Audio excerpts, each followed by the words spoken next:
Lagu yang baru saya mainkan, dan bila saudara-saudara mengenal lagu itu, ini lagu lama yang saya sukai juga. Lagu itu berkata, "Mari Tuhan besertaku di semua jalan di setiap waktu. Pencobaan mau mengganggu, mari Tuhan besertaku." Minta Tuhan beserta kita itu tidak sulit. Tetapi kalau beneran Tuhan serta kita, apakah kita tidak merasa kesulitan? Kalau misalnya kita menempatkan Tuhan sebagai penguasa dalam hidup kita, katakan dia misalnya seorang gubernur buat kita, atau dia presiden buat kita, kesulitan loh kita kalau misalnya di rumah kita ada seorang presiden atau gubernur atau wali kota, betul bukan? Nah, tapi seringkali Tuhan, kita minta Tuhan sertai aku. Kayak saya kalau naik sepeda, cycling, saya suruh satpam saya ngawal saya. Apa Yesus hanya seperti itu buat kita? Saudara-saudara sekalian, nyanyian ini dia mengingatkan kita. Dia berkata, "Oh Tuhanku, pimpinlah hidupku. Genapkan selalu semua perjanjian-Mu." Hidup kita ini berdasar atas perjanjian Tuhan. Bayangkan, kita semua ingin janji Tuhan digenapkan. Ada banyak orang suka mendengar doa-doa nubuatan, profetik. Ya. Lagu ini mengatakan, "Tarik saya dekat kepadamu, tinggallah sertaku, oh Tuhanku." Memang Tuhan bagi kita nyaman banget. Dia bisa jadi apa saja buat kita. Dan dia tidak pernah mengeluh atau menolak. Tapi marilah kita mau menempatkan dia pada tempat yang sebenarnya. Ada satu statement yang saya sangat senang dari seorang Presiden Amerika yang ke-36 sesudah Presiden JF Kennedy, yaitu Lyndon Johnson. Dia berkata, "Yesterday is not ours to recover, but tomorrow is ours to win or lose." Kemarin, masa lalu itu bukan bagian kita untuk memulihkan.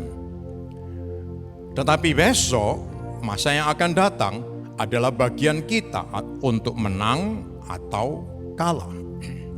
Nah, kita sungguh tidak dapat kembali ke belakang untuk memperbaiki kemarin. Kita tidak dapat kembali ke belakang untuk memulihkan itu. Tetapi besok itu masih ada di tangan kita. Kita dapat membuat kemenangan atau kita mau itu menjadi kemenangan, kita mesti melakukan sesuatu yang baik. Atau kita akan kehilangan sama sekali. Nah, sebuah buku yang ditulis oleh John Maxwell, Make Today Count. Make Today Count. Di situ diceritakan, kita ini seringkali terlalu membesar-besarkan tentang apa yang dapat kita lakukan besok. Tetapi kita meremehkan apa yang dapat kita lakukan hari ini. Lyndon Johnson dia mengingatkan, di masa sulit dan sukar, kita perlu fokus pada hari ini. Inilah pernyataan yang menghibur dan membangun kita semua. Yaitu cara terbaik untuk menang besok adalah memperhatikan dan mengontrol hari ini. Jadi jangan khawatir dengan hari esok. Fokuslah dengan hari ini. Apakah benar besok akan mengurusi dirinya sendiri? Mari kita mau melihat bersama-sama catatan di dalam Lukas 19 ayat yang kelima. Ya, Lukas 19 ayat yang kelima. Ketika Tuhan Yesus sampai ke tempat itu, dia melihat ke atas pohon ara dan berkata kepada Sakeus, segeralah turun. Sebab, perhatikan kata-katanya, hari ini aku harus menumpang di rumahmu. Ayat yang ke-9, kata Tuhan Yesus kepadanya, hari ini telah terjadi keselamatan kepada rumah ini, karena orang ini pun anak Abraham. Saudara-saudara bisa membayangkan bila Sakeus dia mengatakan, kemarin jadi aku merasa tidak layak. Atau dia memikir, kemarin aku berhasil baru dapat sekian. Wah, besok aja Tuhan. Hasilnya akan beda. Besok akan jadi wujud kebahagiaan ketika hari ini kita membuat keputusan dan tindakan yang tepat. Jangan melewatkan kesempatan mulia. Saat itu ada banyak orang Farisi, ahli Taurat, Saduki, ya, pengikut-pengikut Yesus ya, yang ikut gitu, lain-lain. Mereka berpikir, si Sakeus ini kemarin-kemarin dulu biasanya itu semua jelek. Nah, itu yang ada di ingatan semua orang. Tetapi Tuhan Yesus dia berkata, hari ini aku menumpang di rumahmu. Hari ini aku menumpang di rumahmu. Hari ini telah terjadi keselamatan kepada rumah ini. Hari ini. Wow, luar biasa. Tuhan itu Tuhan yang menghapus masa lampau. Tuhan menghapus masalah-masalah kemarin. Dia ingin membersihkan hati kita dari masalah-masalah kemarin. Buanglah suara scars. Ini yang telah kita pelajari di beberapa minggu yang lalu. Sebagai wujud kita dibebaskan, lepaskan suara bekas-bekas luka. Darah Yesus membebaskan kita dari berbagai macam luka, kepahitan masa lampau. Itu tidak perlu dibawa terus karena merugikan masa depan kita. Hari ini masih sangat terpengaruh karena kepahitan, luka yang tidak sembuh-sembuh. Hari ini akan jadi kegagalan lagi dan akan berlanjut. Dan pikirkan, mau sampai kapan kita gagal terus? Hari ini dan besok ada di tangan kita. Tuhan berkata, hari ini, dan hari ini. Bersyukur, Sakeus dia tidak menunda. Dia langsung turun dan menyambut Yesus, membawa Yesus ke rumahnya. Luar biasa. Sakeus yang dianggap jelek, dikutuki, tapi dia yang merespon Tuhan Yesus dan menyambut ke dalam rumahnya. Yang lain nonton. Mereka tidak mendapatkan kata-kata hari ini keselamatan terjadi di rumah ini. Mereka nggak dapat itu. Hari ini bawa masuk. Sambut Yesus ke dalam hati kita. Mungkin Tuhan Yesus ada di hati kita, tapi mungkin dia ada di pojokan. Dia nggak dianggap. Hanya jadi pembantu, penolong, penghibur, ya, dipanggil kalau perlu. Mari tempatkan Tuhan Yesus pada tempatnya.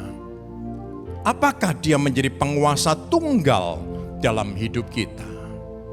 Ingat, saat itu, hari ini, hati Sakeus yang tadinya itu rakus, serakah, tamak, kikir, sombong, gengsi, pamer, berubah semua total.